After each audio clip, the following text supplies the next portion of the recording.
Eh bien, bonsoir Sylvie Létiolaz et bonsoir Claude-Charles Fourier. Bonsoir Merci, Audrey. Bonsoir Audrey. merci de votre réponse à mon invitation. Je suis vraiment ravie. Donc, cette petite émission, parce que j'ai envie de vous connaître et puis j'ai envie de vous faire connaître aussi au grand public, malgré que vous êtes déjà bien connu. Donc, en deux mots, Sylvie qui est docteur en biologie, hein, tu es docteur en biologie, tu as Mhm. fait des études en Suisse, mais aussi à la fac de Berkeley Oui, aux États-Unis. oui. Et donc, tu es, tu diriges donc l'INSOE, donc c'est l'Institut national des noétiques, ça veut dire qu'il étudie la conscience. C'est bien Oui, ça? c'est ça. Les sciences noétiques, c'est les sciences de la conscience. Donc, c'est toutes les approches, hein, toutes les sciences. Ça peut être aussi bien du point de vue, on va dire, physiologique, psychologique, anthropologique, spirituel. C'est vraiment quelque chose de global. D'accord, très bien. Et puis Claude Charles, psychothérapeute. Donc Oui, Claude Charles, tu es spécialisé surtout dans les états de conscience modifiés. Donc tu exactement, oui. accompagnes, tu es responsable et tu accompagnes les personnes et tu accueilles tout ce qui est thérapeutique, les personnes qui ont subi Voilà, je te laisse expliquer exactement. oui, les personnes qui sont soumises à des effets désagréables suite aux états modifiés. Les états modifiés de De, conscience. voilà, de toutes sortes, hein. Mais Là oui, aussi, c'est très variable. Ça, c'est suivant ce qui se passe, hein. Ça peut être aussi bien une montée énergétique de Kundalini que des oui. sorties de corps mal Ah, vécues ou des voix, des gens qui vont entendre des voix, enfin tout ce genre de trucs, quoi. Ou même des gens qui ont vécu des NDE mais qui sont un peu oui. perdus à la suite de cette expérience. Eh oui, parce que c'est un moment qui est assez troublant. Ouais. Donc, on va rentrer dans le vif du sujet. Je vais poser quelques questions ou dont vous allez pouvoir me répondre. Alors déjà, premièrement, déjà, comment on peut expliquer qu'est-ce qu'un état de conscience modifié exactement? Mm. Bah, il y a une définition, hein, la définition de base, c'est un état modifié de conscience, c'est tout état qui diffère de l'état vigile, c'est-à-dire celui qui nous permet d'appréhender l'immédiat avec un mode de fonctionnement adapté et rationnel. Ça, c'est la définition. Après, quand on s'observe soi-même, on se rend compte qu'on est rarement dans cet état-là, vraiment présent à l'instant. C'est presque un état qu'on recherche, par exemple, en méditation. Mais dans le courant de la journée, on est tout le temps dans ses pensées.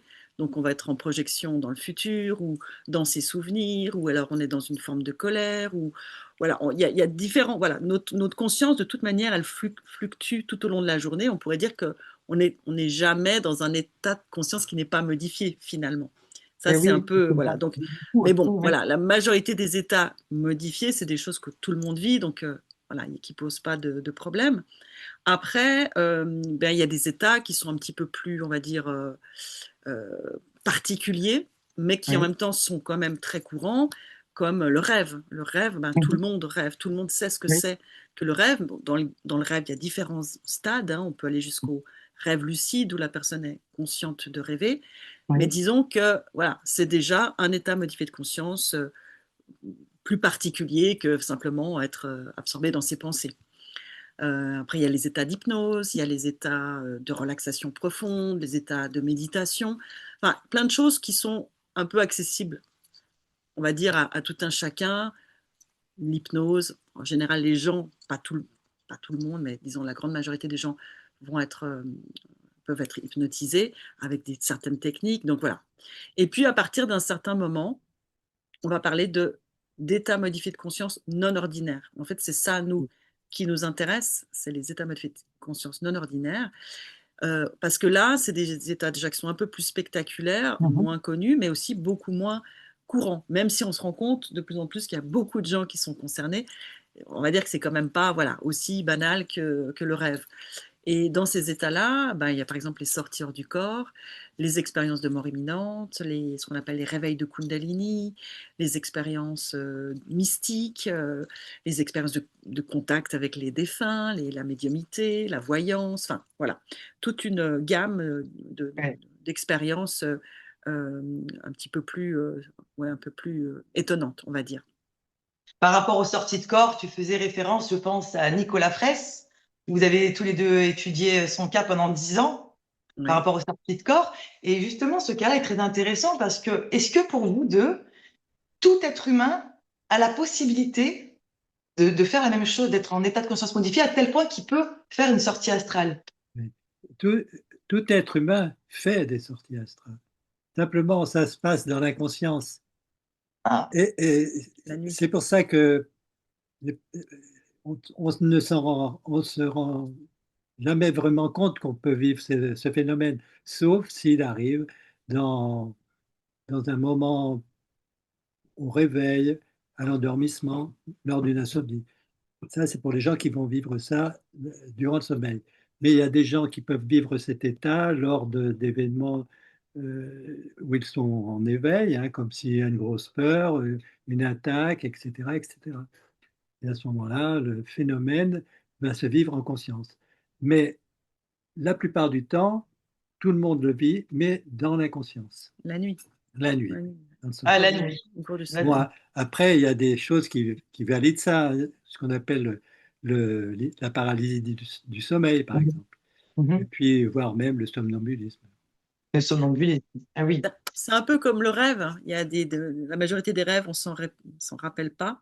Et puis de temps en temps, il y a des rêves qui vont nous enfin, marquer. la nuit. Et on peut apprendre justement à être de plus en plus conscient dans ses rêves. Ben, pour les sortir du corps, c'est un peu la même chose. La majorité du temps, tout le monde en fait, mais on n'en a aucun souvenir. Et puis des fois, voilà, pour une raison ou une autre, on va commencer à avoir une conscience différente et être plus conscient pendant l'expérience et à pouvoir ramener ça à son réveil. On peut s'apercevoir que souvent, c'est des personnes qui ont cette capacité, on peut dire, depuis l'enfance. C'est quelque chose qui D'accord. est normal pour elles. C'est d'ailleurs le cas de Nicolas, bien sûr, mais aussi d'autres Oui. personnes qu'on a pu croiser. Et elles se demandent, elles croient quand elles sont enfants que tout le monde vit ça, d'ailleurs. Tout le monde vit ça un petit peu dans les rêves. Donc au final, en fait, on fait des rêves, on ne s'en rend pas compte qu'on peut être aussi en voyage astral sans s'en Exact- rendre compte. Donc ça, Exactement. Tout à fait. c'est important. D'ailleurs, vous avez écrit des livres, hein, donc, dont un qui s'appelle État de conscience modifié en 2011, sorti en 2011, il me Ouais, semble, hein. ouais. Voilà. Donc ce livre, est-ce que vous pouvez m'en dire un petit peu plus? Est-ce qu'il explique un petit peu vraiment ce qu'est l'état de conscience modifié? Alors oui, c'est celui qui est le plus descriptif en fait. C'est le premier livre qu'on a écrit. D'ailleurs, il vient de ressortir en poche en France cette année. Mais c'est vrai que là, on a essayé de présenter tous les états de conscience auxquels on a été confrontés pendant, on va dire, les 10 premières années d'existence du centre, pour essayer de faire un peu un état des lieux et de montrer Oui, aux gens, voilà, tout ce qui était possible. Et parce que moi, quand j'ai commencé, en tout cas, toi, je ne sais pas, mais moi, j'ai découvert les expériences de mort imminente en premier. Je trouvais ça déjà incroyable. Et puis, quand j'ai ouvert le centre et reçu les premiers témoignages, tout d'un coup, j'ai vu que ça partait dans toutes les directions. Enfin, pas toutes les directions, mais disons il y avait plein d'autres phénomènes qui étaient tout aussi intéressants, des fois liés à la mort, mais pas toujours. Et voilà, et ensuite on a commencé à travailler ensemble, et puis là on s'est rendu compte voilà, qu'il y avait des points communs entre ces états, puis il y a des choses qui étaient différentes, mais il y avait des points communs. Donc l'idée c'était aussi de montrer que souvent on touche à une même réalité à travers ces phénomènes qui sont quand même assez différents. ah oui. Mais on Mais a c'est- essayé oui, de classifier un peu ces oui, états. Ouais, Mais c'est difficile. c'est très difficile parce que souvent les états se mélangent, s'interfèrent les uns les autres. On démarre mettons, quelqu'un va démarrer une sortie de corps, puis après il va se trouver en expansion de conscience, des choses comme ça. Ouais, on ah se rend oui, compte finalement, bah, on en revient à cette idée où la conscience c'est un peu un continuum. ouais, Et c'est vrai qu'on peut passer même en rêve, il y a des gens, ils commencent un rêve et puis d'un coup, ça devient une sortie hors du corps. Voilà. Ou l'inverse, c'est une sortie du corps, puis d'un coup, paf, ils tombent dans le rêve. dans le rêve. Et que c'est très mouvant, en fait, et que c'est pas aussi bien délimité parce que on peut passer de l'un à l'autre, parfois sans même s'en rendre compte si on n'est pas vraiment, justement, avec un niveau de conscience suffisant. Mais même par exemple, dans une sortie de corps, quelqu'un peut se mettre à entendre des voix, Ah oui, même aussi.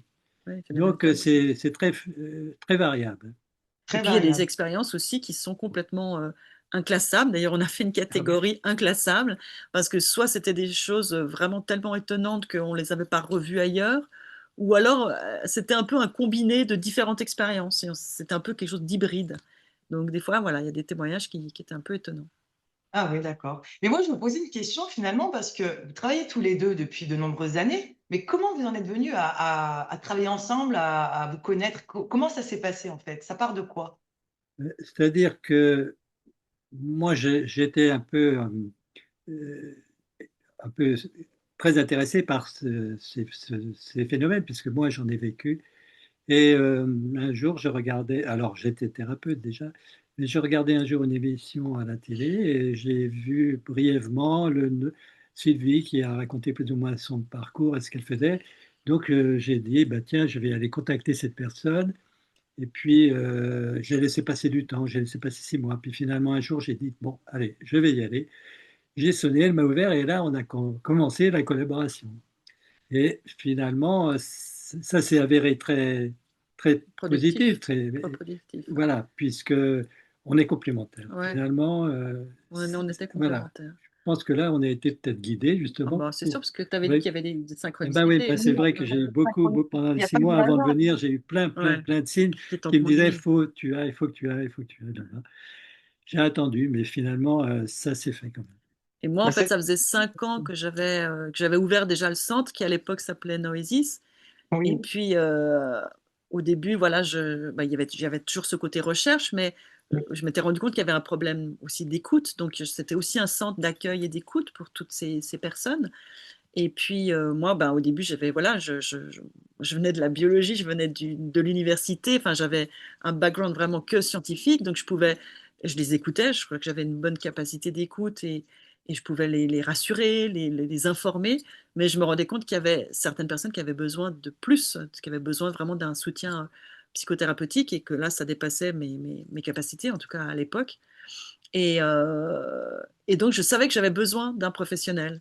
Et puis, j'avais rencontré quelques personnes, mais je sais pas, non, leur façon de travailler me plaisait pas, ou il y avait pas le feeling. Et puis, moi, tant que avec le j'avais cas, pas trouvé, voilà, je voulais pas m'engager. C'était trop important pour moi pour que je m'engage à la légère. Donc, et quand Claude Charles est arrivé, ben voilà, j'ai aimé sa façon de voir les choses, de travailler, puis ça a matché tout de suite. Et voilà. et oui.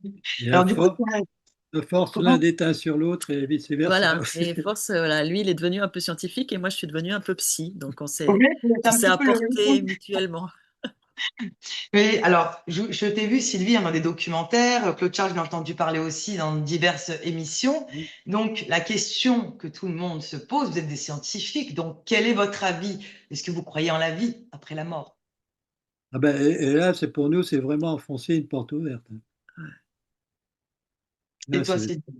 Ah bah alors, moi, longtemps, justement, en tant que scientifique, j'ai essayé de ne pas être dans une croyance, donc chaque fois de remettre en question. Puis moi, j'étais quelqu'un qui doutait beaucoup, donc au début, j'étais pas certaine. Puis à un moment où il y a tellement d'indices, tellement de cohérence qui vont dans le sens d'une survie de la conscience que j'étais quand même de plus en plus convaincue, mais il y avait toujours cet esprit qui peut douter. Et Oui, puis jusqu'au jour où, voilà, je crois que quand on s'intéresse à ce genre de phénomène, c'est aussi parce que bah, on est proche de ça d'une certaine manière. Et puis j'ai vécu, t'es confronté à la réalité de ça. voilà, c'est ça. J'ai déjà, à travers des consultations avec des médiums qui ont été tellement bluffantes que ça m'a déjà bien ébranlé. Puis après, parce que moi-même, j'ai eu des ressentis de présence, j'ai eu des messages, des choses qui font que, à partir du moment où tu le vis, tu peux plus douter, en fait. Et c'est plus de la croyance, c'est juste ben du oui, vécu. c'est du C'est comme vécu. dit Claude Charles, c'est une évidence. Voilà. C'est une évidence. Claude Charles, ça lui vient d'ailleurs, en fait, Ouais. ce sont, Ben, d'autres expériences. certaines expériences que j'ai pu vivre, c'est sûr. Donc pour moi, c'est une évidence. Mais c'est toujours le vécu, en Ouais. fait. C'est le Sinon, vécu. si on a un esprit un petit peu, voilà, qui aime bien analyser les choses, ben, on ne peut pas dire qu'on a la preuve ultime d'un point de vue scientifique. Mais Mais non, on a oui. quand même beaucoup, beaucoup, beaucoup d'évidence, même pour les gens qui ne vivent pas elles-mêmes certaines choses. Maintenant, c'est vrai qu'il y a quand même tellement d'observations qui vont dans ce sens que ça devient difficile quand même de soutenir Ben l'hypothèse oui. inverse. Et même, Et vous pensez tous les deux que plus le temps va passer et plus la science va, parce qu'il y a une partie de science qui est vraiment très cartésien et qui il explique tout. Pour eux, il n'y a pas de vie après la mort. Mais là, j'ai l'impression que la science commence petit à petit à s'ouvrir, à faire des recherches, à s'ouvrir sur le sujet. Qu'est-ce que vous en pensez? Ben, c'est sûr que, par exemple, les expériences de mort imminente, ça fait quand même 50 ans qu'on travaille dessus, et puis on n'a toujours pas d'explication. Et voilà, alors ceux qui vous disent oui, oui, on a tout expliqué, c'est pas vrai. Il n'y a aucune explication rationnelle, scientifique. On ne sait toujours pas. On a des hypothèses de ce qui pourrait se passer dans le cerveau qui pourrait expliquer l'expérience de mort imminente, par exemple, mais c'est pas du tout prouvé. On ne sait pas du tout. Et il y a quand même de plus en plus de médecins, même de neuroscientifiques qui se posent vraiment la question, qui commencent à ouvrir la porte à peut-être que là on touche aux limites de la science en fait, classique en Oui, tout cas. sur une conscience C'est qui survivrait après la mort. voilà. C'est ça. C'est quand même étonnant que les humains soient encore en train de douter de ça, puisque toutes les religions en parlent, les médiums en parlent, viennent témoigner. Il y a plein de choses qui viennent témoigner de cette réalité. On ne comprend pas que ça soit encore quelque chose qui n'est pas complètement admis. Ouais, c'est vraiment. Ouais. Ben, ça l'était Mais il y a plus. plus d'ouverture quand même par rapport à avant. Je trouve qu'il y a quand Ah même, ben, c'est moins tabou. Il y a quand même un petit Ah peu plus oui, d'ouverture. oui, oui, voilà. comparé, je dis toujours, quand j'ai commencé, c'était en 99, et maintenant, donc ça fait 26 ans. Oui, c'est fou. C'est là où on voit que tout ce travail d'information qu'on a fait, mais que beaucoup d'autres font aussi, ça paye. C'est-à-dire qu'il y a quand même un intérêt beaucoup plus marqué dans les milieux médicaux et moins de certitude. En tout cas, ils peuvent. Ouais. Parce qu'au début, ils niaient même le phénomène, hein. Oui. Bon, après, ils se sont rendus compte qu'il y avait tellement de cas. Maintenant, c'est des millions et des millions de personnes à travers le monde. Entre autres pour les expériences de mort imminente, mais Mais il y a même tout le pour reste. d'autres types d'expériences, Tout le reste. c'est sûr que Oui, c'est une ils avaient fait évidence une aussi. expérience, hein. Ils avaient fait une expérience, je me rappelle, ça avait été filmé, où en touchant un point sensible du cerveau, la personne avait l'impression d'être hors de son corps. Ouais. Je ne sais pas si Ouais. vous vous rappelez de ça. Ouais. Donc, voilà. C'est, alors que c'est complètement différent du départ de la personne, ça n'a rien à voir. Là, ils avaient Complètement. touché un point, mais comment vous expliquez ça? Bah, alors déjà, parce que moi j'ai bossé beaucoup, on connaît bien, enfin on connaît bien, on connaît la personne qui a fait ce travail, on a beaucoup étudié ce cas, et d'ailleurs ça s'est produit par hasard, hein, en fait, c'était en traitant une patiente épileptique où il y a une méthode où on ouvre la boîte crânienne et puis on va essayer de voir où est le foyer épileptique en stimulant pour pouvoir le retirer. Et là, effectivement, elle s'écriait: «Je me vois d'en haut». Mais quand on étudie vraiment ce qu'elle raconte, ça n'a rien à voir avec une sortie hors du corps.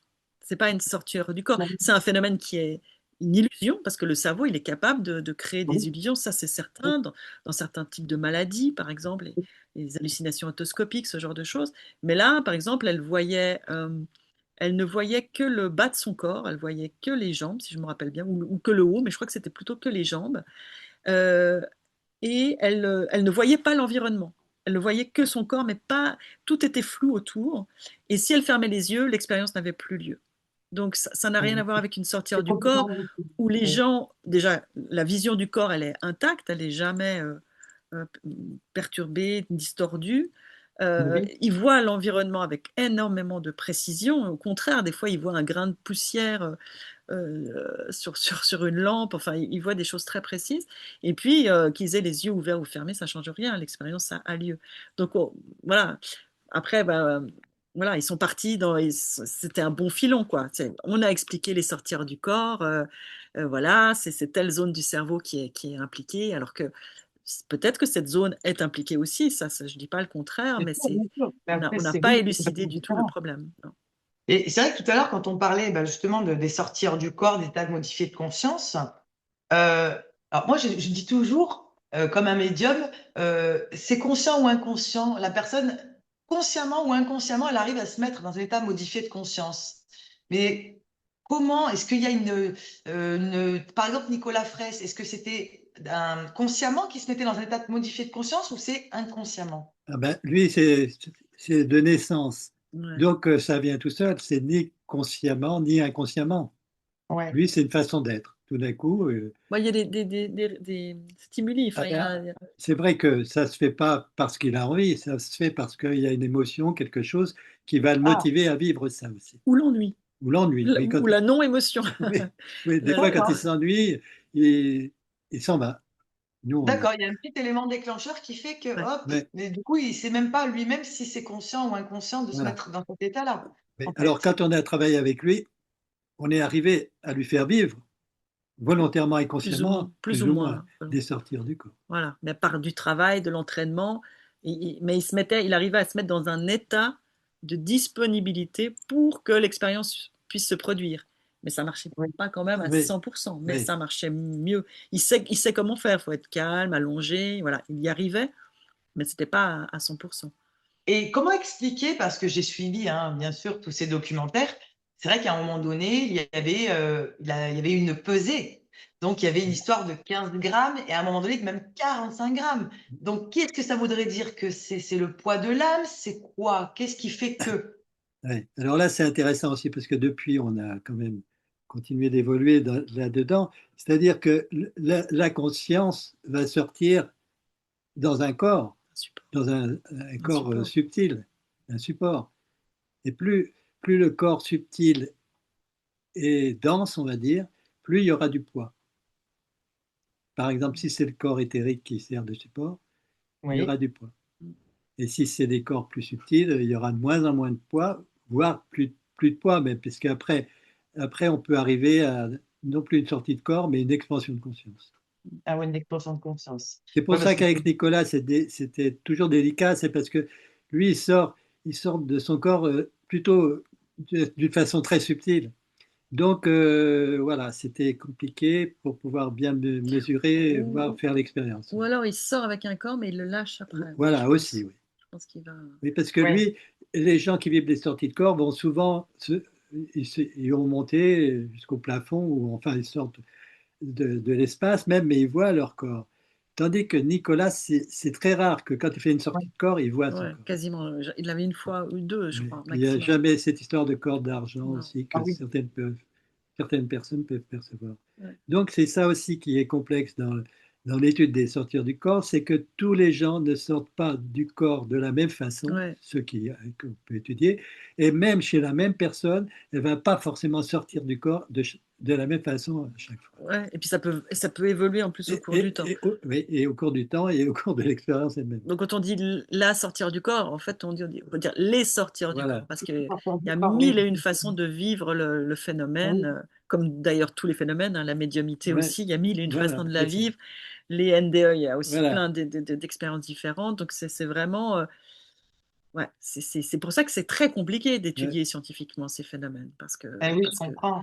il Il y a y a- tellement de choses qui nous dépassent. ouais, L'autre fois, j'ai assisté à un de votre live avec Didier. J'entendais beaucoup de choses, notamment aussi où là, j'étais même restée un petit peu scotchée devant l'écran quand on parlait d'une boucle temporelle.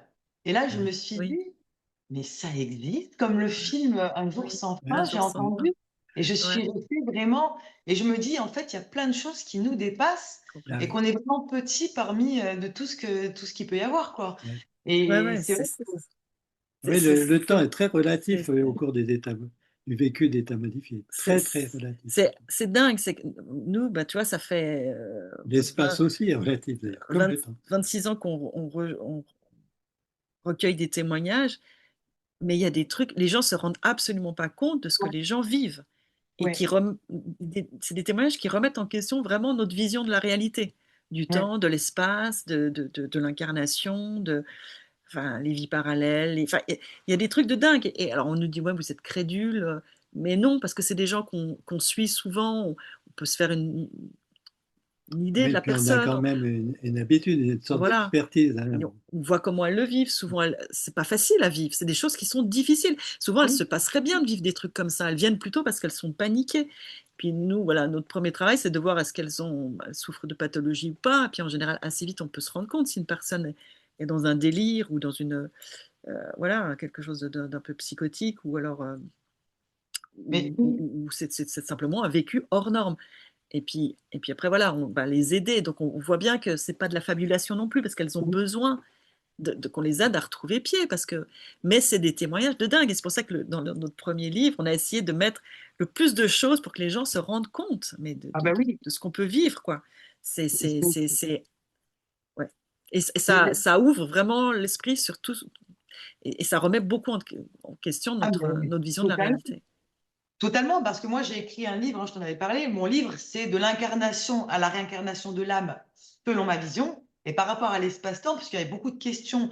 Donc nous, les médiums, on nous pose beaucoup de questions. Combien de temps il faut attendre combien de temps? Le temps, toujours le temps. Ouais. Moi, je l'ai dit, je me suis permis de dire que aucun être humain sur Terre, même pas un scientifique, pourra parler du temps de l'autre côté, parce qu'il n'y a pas de l'autre côté, il n'y a pas de haut, il n'y a pas de bas. Ouais. C'est vraiment, c'est une dimension autre que la nôtre, et personne n'est capable sur Terre de dire exactement le temps. Donc on ne sait pas.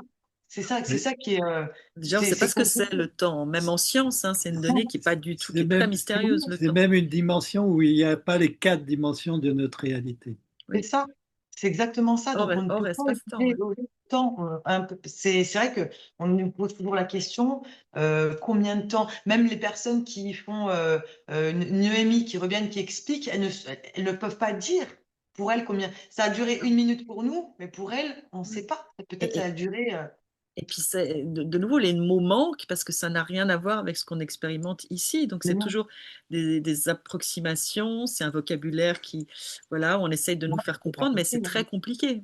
Pour les personnes, c'est très compliqué de Mais oui. partager, en fait. Et c'est ça qui est frustrant aussi pour elles et qui participe au fait que c'est difficile à intégrer. C'est Ouais, qu'elles puis, n'arrivent pas à se faire comprendre souvent. et si elles partagent, souvent on va les prendre pour des personnes qui ont un peu Voilà, parce que brillé. les expériences de mort imminente, maintenant, ça commence à être bien, bien accepté, parce qu'on en a, Oui, c'est oui. presque devenu un phénomène de mode, on en parle énormément, mais il y a d'autres expériences où les gens n'en parlent pas. Non, Ils n'en parlent ah, toujours non, pas, parce que non, non, bien sûr. c'est pas possible.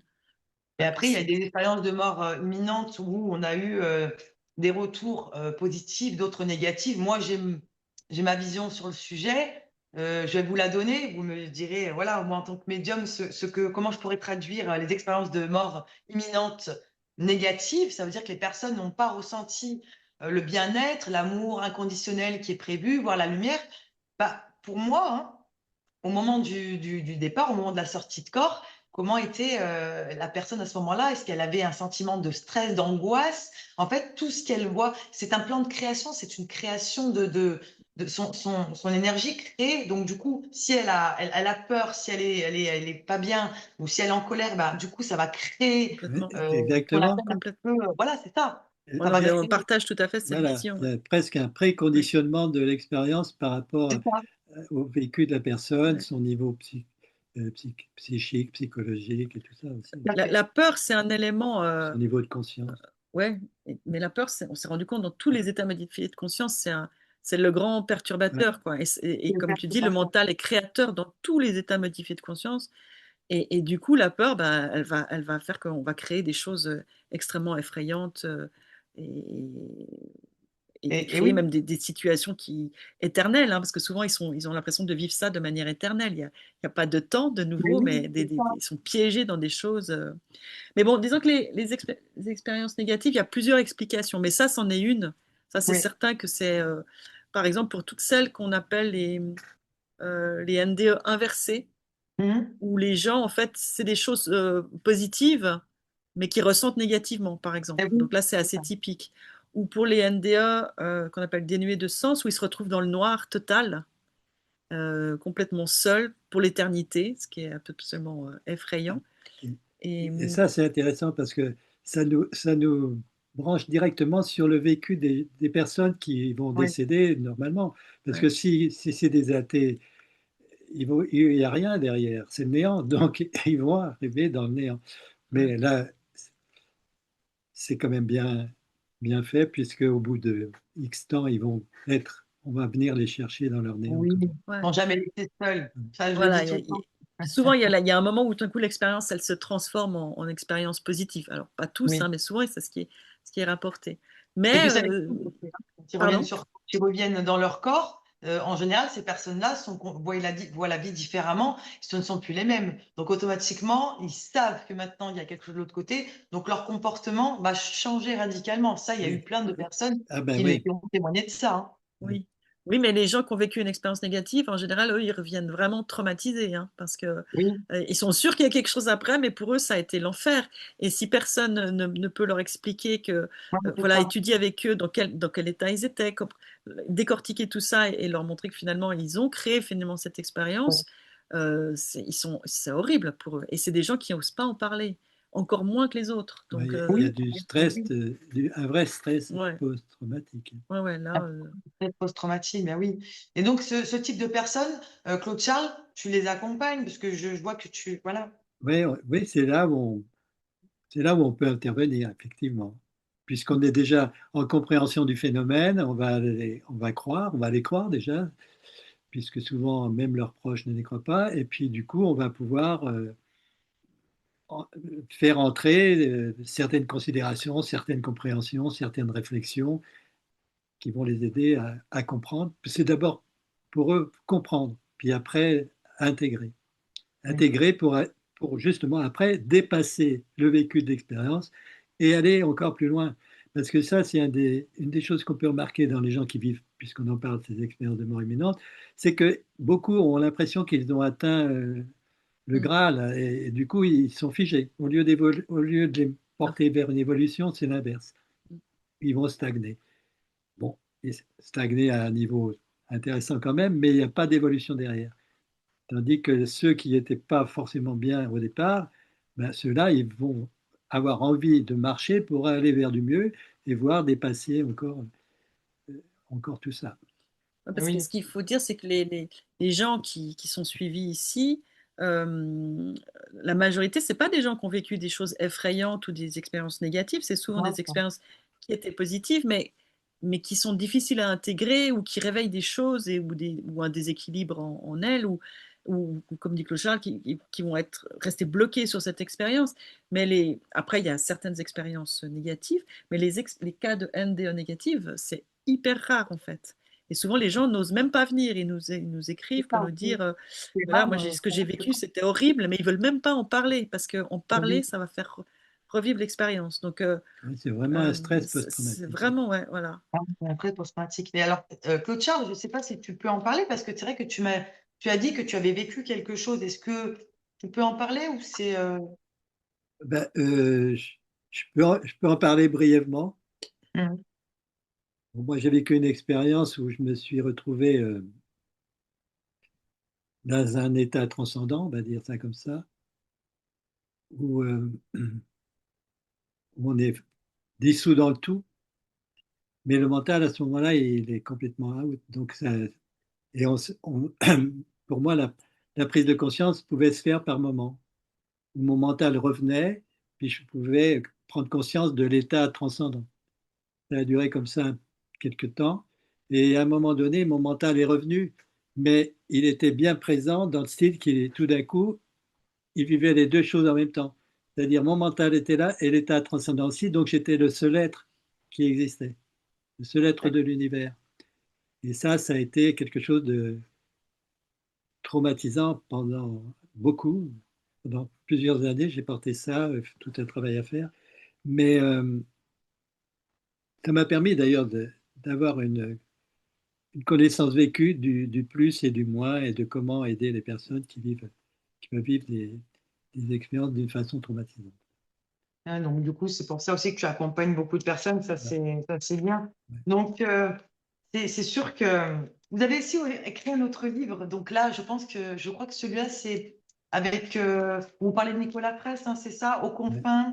euh, pardon, Voyage aux le titre. confins de la conscience. Voilà, Voyage aux confins de la conscience. Donc, ce livre, il a été écrit en 2016. 2016, hein, il me semblait Ouais. bien. Donc là, c'est plutôt sur. Est-ce que c'est un petit peu la continuité du premier ou c'est quelque chose de complètement différent? Alors là, c'est complètement différent parce qu'à un moment donné, on a eu la chance d'être contacté par une fondation genevoise, qui était la fondation Diète Psychophysique, et qui nous a proposé de nous financer pour mener nos recherches. À l'époque, on faisait vraiment ça un peu. Ben moi, je faisais ça à côté d'un travail plus alimentaire, on va dire. Et donc là, on a pu vraiment se lancer dans un vrai projet, mais plutôt expérimental, en fait. Jusque-là, on étudiait la phénoménologie enfin, sur la base des témoignages, des différents phénomènes. Et là, on est parti dans un projet pour essayer de prouver quelque chose, d'obtenir une preuve. Donc ça a été complètement différent. Et Ouais. donc, dans ce livre, on raconte, parce qu'on était parti en se disant on va boucler ça en une année, très optimiste. Et puis voilà, on a passé plus de 10 ans, on a mis 10 ans d'exploration scientifique, mais en fait, on a passé plus de 10 ans à travailler avec Nicolas. Il faut savoir que entre, on fait d'autres activités quand Oui, même. oui, c'est-à-dire que Nicolas n'était pas là en permanence, parce que c'est ça Non, bien aussi, c'est sûr, qu'il habitait à bien sûr, Lyon, il avait son travail, il ne pouvait pas venir bien sûr, tout le mais de temps temps. en C'est pour temps. ça que tout ça s'est étalé sur Mais 10 oui, ans. On n'a pas forcément. fait que ça pendant 10 ans, non, c'est sûr. On avait d'autres projets à côté. Mais disons qu'on avait ce projet, c'était d'essayer de... Enfin, moi, c'était vraiment la question que j'avais depuis le début. Je me disais, mais c'est bien joli les NDE, mais on ne peut pas avoir de preuves avec les NDE. Ouais. La seule étape sur laquelle on peut faire des vérifications, c'est la sortir du corps qu'il y a pendant l'expérience de mort imminente. Mais voilà, quand se produit une expérience de mort imminente, la priorité, c'est pas de faire des tests, c'est compliqué. Mais oui, Donc je me suis dit, mais il faudrait travailler avec des gens qui font des sorties hors du corps et puis de mettre en place un protocole en double aveugle pour essayer de vérifier la réalité des perceptions visuelles qui sont rapportées, ou auditives aussi, mais c'était surtout visuel, on va dire, qui sont rapportées pendant la sortie hors du corps. Donc d'accord. on a fait ça pendant 10 ans. Ça a pris beaucoup de temps parce qu'il a fallu mettre au point le protocole, donc qui était Ouais. vraiment il était vraiment bien, notre protocole. On est très très content parce que c'est vraiment voilà, C'est là où on peut peut voir le côté scientifique de Sylvie, Mais parce que oui, les protocoles sont béton. oui, puis il y avait Marcel Audier Oui. qui à l'époque qui avait aussi participé, mais voilà, parce qu'on a forcément il y a des détracteurs, hein, de notre travail. Nous, ce protocole, franchement, il y a personne qui a réussi à nous dire où étaient les failles. Il était vraiment bien fait et et ça nous a permis de montrer, je ne vais peut-être pas trop entrer dans les détails là, à moins que tu me le oui, demandes, mais de montrer qu'effectivement, Nicolas, en tout cas, était capable de percevoir une image qui était projetée dans une pièce adjacente, euh, fermée à clé, avec les stores baissés, donc où personne n'avait accès à cette information, puisque tout était avec un système d'ordinateur qui était Aléatoire. connecté, c'était choisi de manière aléatoire l'image. Et donc Nicolas était capable de savoir ce qui était projeté, de l'identifier ensuite correctement. Donc c'était pas de nouveau, il choisissait pas l'image par hasard. On a fait un calcul de probabilité, tout ça. Et voilà. Donc tout ce qu'on peut dire, c'est que on n'a pas prouvé qu'il y avait eu sortir du corps, parce que ça c'est une étape, ça serait dû être l'étape mais ouais, d'après, ce qui est très oui, compliqué. On peut pas dissocier ça enfin, différencier ça par exemple, d'une perception extrasensorielle de type voyance. On peut pas dire oui, quelqu'un bien qui sûr, ferait une voyance qui dit bah, je vois quelle image elle là. oui, Nous, on peut pas, à part que Nicolas, il était allongé, puis que lui avait cette sensation de sortir de son corps et d'aller dans la pièce d'à côté. Nous, objectivement, en tant que scientifique, on peut pas vraiment dire qu'on fait la différence. Donc, on n'a pas prouvé la sortie du corps, mais on a prouvé qu'il était capable d'avoir des informations oui. sans passer par ses 5 sens. Voilà, en tout Ah, cas. c'est formidable. C'est Et puis formidable. on aurait voulu continuer, et puis on a eu des problèmes d'argent, et puis on a dû arrêter le projet, et puis c'est pour ça qu'on a écrit le livre en espérant un peu attirer l'attention d'autres chercheurs, de financiers, etc., etc. Ouais, je comprends. Est-ce que vous avez un autre projet de livre, un livre qui pourrait sortir sur soit les mêmes sujets ou un livre, un autre livre? Alors, pour l'instant, non, parce que là, Non? on en a sorti un il y a 2 ans qui était un énorme travail, qui est Oui. la suite de Voyage au confins de la conscience, et ça, c'était un tel travail que là, bah, nous, en fait, on écrit que quand on a quelque chose à dire de différent, Oui, vraiment. Le premier, c'était, ben voilà, on expliquait notre travail. Le deuxième, c'était vraiment ce travail avec Nicolas. Et puis, à la fin de Voyage au confins de la conscience, on raconte une expérience euh, vraiment étonnante qui nous avait été demandée par Marcel Audier, qui était à la base une expérience de clairvoyance mhm, et où on avait testé un certain nombre de personnes. Puis finalement, on s'est rendu compte que Nicolas était toujours assez bon, donc on s'était dit qu'on allait faire ça avec lui.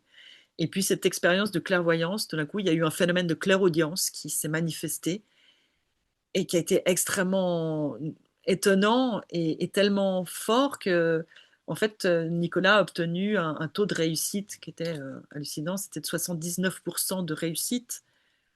Pour une expérience de ce type, c'est du jamais vu.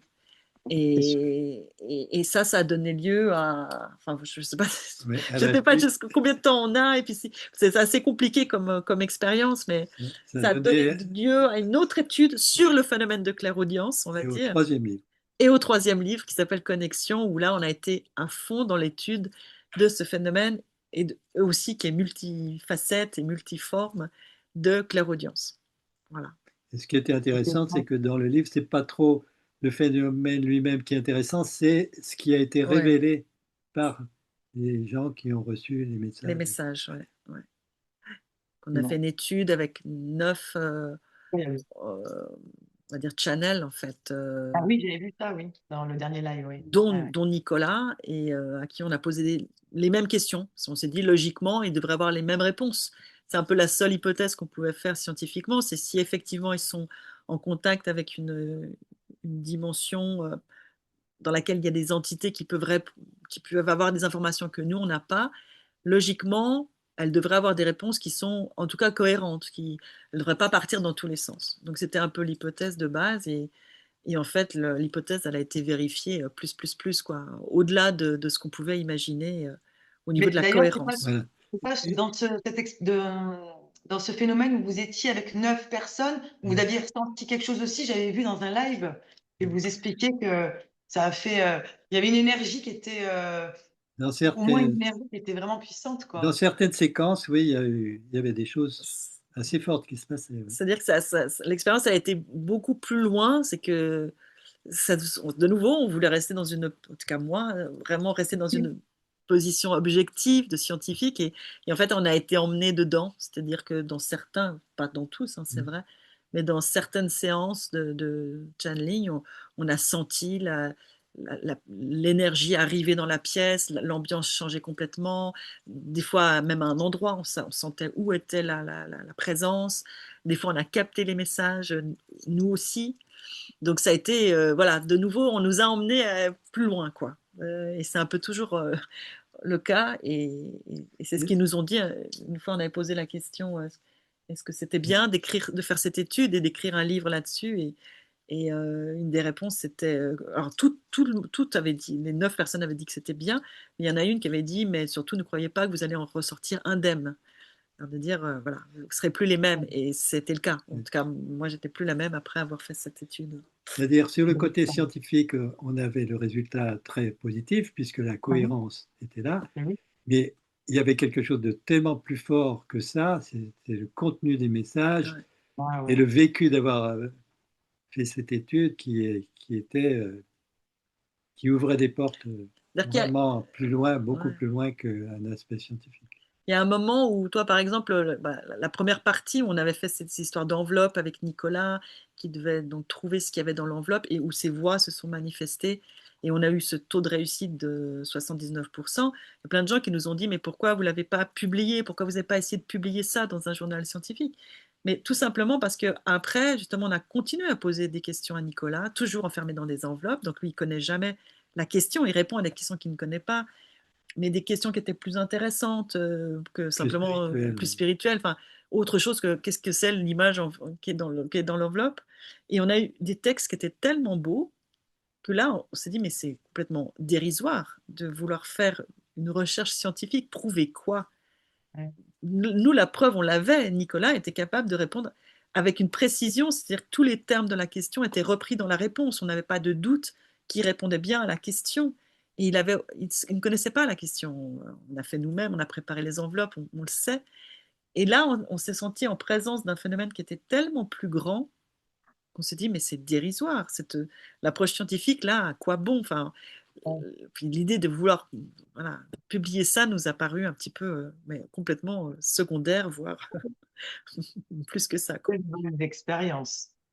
Mais écoutez, je ne vais pas vous retenir plus longtemps. Ça fait déjà une bonne heure qu'on est là. Donc, Sylvie Détiolaz et Claude-Charles Fourier, bah, merci énormément d'avoir participé. Et puis, continuez ce que vous faites. Voilà, vraiment, je suis derrière vous. J'aime beaucoup ce que vous faites. Et puis, si vous avez un petit dernier mot, un petit mot pour la fin? Ben, merci déjà. Merci Ouais, Audrey de nous merci. avoir laissé une Un bel espace. possibilité de nous exprimer. Et puis, sinon, ben, Bah, je dirais que tu veux dire quelque chose? non, vas-y. Ah, vas-y, nous, c'est un peu ce qu'on dit dans le peut-être dans Connexion, c'est que parce que justement les gens souvent s'adressent à nous parce qu'on a ce statut de scientifique, mais nous on se rend compte que, comme je l'ai dit avant, que il faut s'ouvrir à ces dimensions. C'est que parce qu'on s'ouvre à ces dimensions qu'on va avoir des réponses, qu'on va avoir ses réponses. En plus, c'est pas celle de quelqu'un d'autre, on aura ses propres réponses. Et qu'en fait, ça peut se faire très simplement, sans faire des techniques de dingue, sans prendre de psychédéliques ou d'ayahuasca, simplement en se mettant dans un état de silence, en allant dans la nature, en se mettant avec cette envie de s'ouvrir à autre chose. Assez vite, les choses peuvent venir. Et ça, c'est d'une richesse, ouais, c'est une richesse énorme. Et puis aussi, Cherchez, vous trouverez. oui. Voilà. Et puis aussi pour revenir sur cette notion de prouver que la mort n'est pas, pas une fin, nous, pour, je reviens sur ce que j'ai dit au début, pour moi c'est vraiment enfoncer une porte ouverte, puisque de partout, cette chose est démontrée, soit par des croyances, soit par des vécus, entre autres par les médiums. Nous, on est, dans le dernier livre, on est sorti de cette notion de naissance, mort, même les notions de réincarnation, on est un peu sorti de ça pour aller plus et, et explorer l'invisible. Ouais. Et en explorant l'invisible, on n'est pas en train de se poser la question est-ce que la mort, Ouais. est-ce qu'il existe quelque chose après la mort? C'est tellement au-delà. Il y a quelque chose qui existe au-delà de la vie, Et de de la la mort, mort. de la naissance, etc. Et c'est tellement plus vaste Voilà. et plus Et, complexe. et tant que l'être humain ne va pas comprendre c'est- l'ensemble, l'ensemble de ça, c'est sûr qu'il peut toujours avoir des doutes qui lui viennent sur le fait d'être mort ou pas mort. Et c'est vrai que nous, plus on avance, plus on se dit, mais en fait, rien n'est impossible, en fait. Ouais, Puisque Non, rien tout n'est est du domaine de impossible. la conscience et que la conscience est créatrice. ouais. Plus on Exactement. avance, plus on se rend compte de la complexité de cet invisible. Et qu'on Exactement. connaît, mais on connaît ce qu'on Ouais, expérimente, c'est une toute petite ouais, fraction, quoi. Donc, il faut rester humble voilà. Nous, par rapport à tout ce qu'on ne connaît pas. on a même parlé de l'infini des possibles au Ouais. niveau de ce qui est créé, Eh qui oui. peut être existant, créé et manifestant. Mhm. Eh bien, Sylvie Létulaz et Claude-Charles Fourier, merci beaucoup. Je vous souhaite Merci une à bonne toi. soirée et puis je vous dis à très À toi bientôt. aussi. Merci. Merci. Merci. Au Merci à revoir. toi, Audrey. Au revoir.